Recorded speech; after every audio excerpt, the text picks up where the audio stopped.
Hi everyone, and welcome back to my channel. I hope this video finds you well. My name is Alexis, and today we are going to be talking about the concept of active listening and how you can use active listening to improve not only your communication, but your relationships with other people.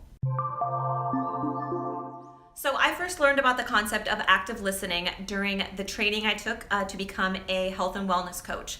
And at the time, I probably would have thought of myself as a pretty good listener, but it wasn't until we really studied and learned the concept and got to practice it and engage with other people using active listening that I really came to understand how important it was. It has fundamentally changed my relationships. And that includes my relationship with my spouse, my relationship with my parents, my friends, my coworkers, my coaching clients, and so on and so forth. I really do believe that active listening is one of the most important gifts that you can give to somebody when you're interacting with them and when you're having a conversation. So at this point, you're probably asking yourselves, what is active listening and how is it different than just regular old listening? Well, simply put, active listening is listening to understand rather than listening to respond. I am sure many of you have been in a situation where you felt like the person who you were having a conversation with wasn't really taking everything in and was maybe just waiting for their chance to kind of jump in and respond to share something as well. So how do you go about active listening, and what are some of the key components of active listening? Well, the point of this video today is to really break it down into 3 things that you can do to cultivate your active listening and make it a part of your everyday interaction with people. So the first way that you can cultivate active listening is by, of course, being present. So of course that means being physically present, but what else does being present mean? That means actually giving somebody, when they're talking to you, your full attention, making eye contact, showing by your body language that you are paying attention. So that means turning your body towards them, maybe leaning in a little bit, or whatever's appropriate in that particular situation. It also means making sure that you're not looking at your phone, browsing Instagram, Twitter, Facebook, that sort of thing, checking text messages, checking your smartwatch. So just, again, really making sure that you're giving the other person your undivided attention. Now, I do want to say that there may be instances where somebody is trying to talk to you about something important, and in that moment, you are not able to give them your undivided attention, and you are not able to be present with them. In that case, communication is always key. I know if either myself or my husband is trying to, if we are trying to share something with one another and the timing is not quite right, I will say something like, "Hey babe, I can't give you my full attention right now. Can you give me 5 minutes to wrap up whatever it is that I'm doing?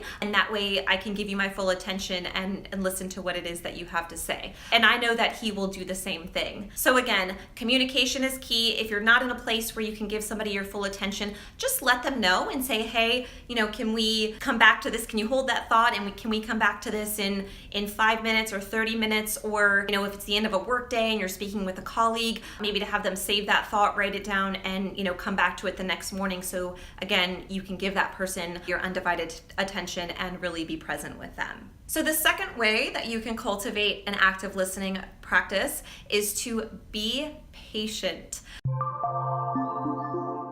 I know a lot of times if somebody's sharing a story with you, let's say for example, something funny happened at a party that you were both at and they're sharing this funny story with you, you may have your own story from that party to share, and you may kind of be just waiting on the edge of your seat to jump in and share your part of the story. But it's really important that you activate your patience and really be patient with that person and let them finish what it is that they had to say so that you can take it all in and be respectful of the space that they need. Being patient when you're interacting with somebody and having a conversation really means that you're giving the other person the opportunity to finish their thoughts, to finish their sentences, and to really complete what it is that they had to say before you jump in with a response. So the third thing that you can do to take your active listening to the next level is to be curious.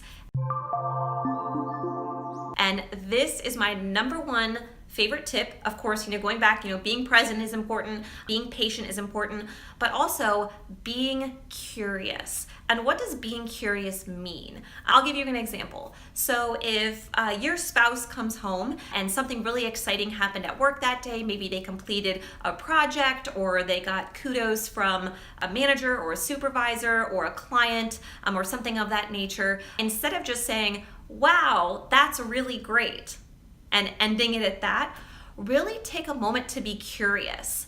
So ask questions like, what was it like when you got that kudos from your boss? Or what did it feel like to get that promotion? Or what did it feel like when you finally were able to finish that project? Or even simpler is the phrase, tell me more about that. And that is really giving the other person an invitation to relive those positive feelings. And they may be open to telling you more about, oh, well, it felt so good. I felt really accomplished. This is where I was. This is what I was doing. And really telling you more about the situation around that particular thing that they were talking to you about. So really, tell me more about that is a great, great question to ask, and so simple.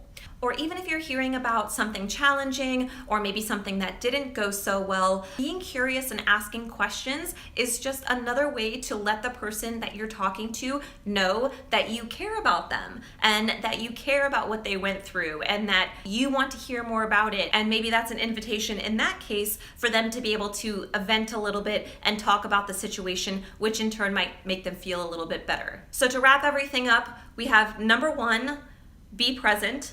Number 2, be patient.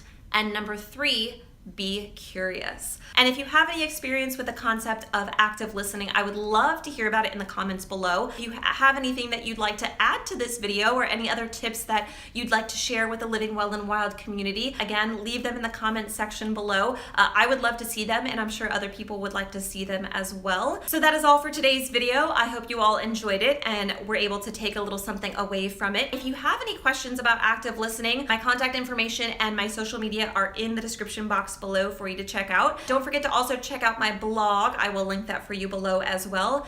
I hope you all have a lovely rest of your week, and I will see you next time.